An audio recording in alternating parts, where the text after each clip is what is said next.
A.T.Robinson, 1913. But who may abide in the day of his coming, asks the prophet, and who shall stand when he appeareth? For he is like a refiner's fire, and like fuller's soap. And he shall sit as a refiner and purifier of silver, and he shall purify the sons of Levi, and purge them as gold and silver. Malachi 3:2-3. When the Church of Jesus Christ shall have put on the wedding garment, the robe of Christ's righteousness, when she shall be in readiness to meet her returning Lord, the sinners and hypocrites will have left the church. The prophet, foreshadowing that time, says, The sinners in Zion are afraid. Fearfulness has surprised the hypocrites. Inspiration has put this solemn question in the mouth of God's people at that time. Who among us shall dwell with the devouring fire, the glory which devours the wicked? Who among us shall dwell with everlasting burnings? Isaiah 33:14.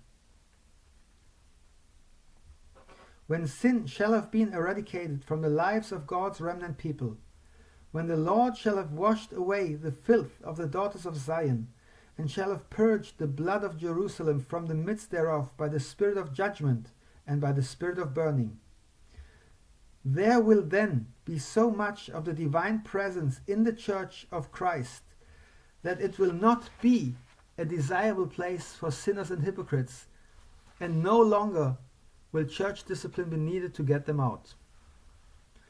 God has many faithful men and women in his church today who are so fully walking with God that he could trust them with the fullness of the outpouring of his Holy Spirit. This great promised blessing, which is due in this time, is withheld from the church, first because of those who are at ease in Zion, Amos 6:1, and secondly because of wicked men in the church who are practicing iniquity under a cloak of falsehood, Jeremiah 5:24-26. Men may be as corrupt as Satan himself among the nominal professors of religion without their iniquity coming to light, but not so under the blazing light of that message which is to prepare a people to stand when he appeareth.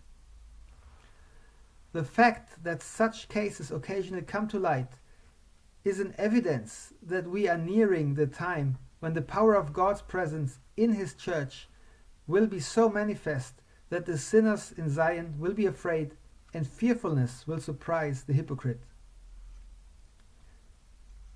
When the power of the Spirit of the living God comes into his church, as it will come before the work closes, it will be as it was in the time of Ananias and Sapphira, when great fear came upon all the church and upon as many as heard these things. And of the rest durst no man join himself to them.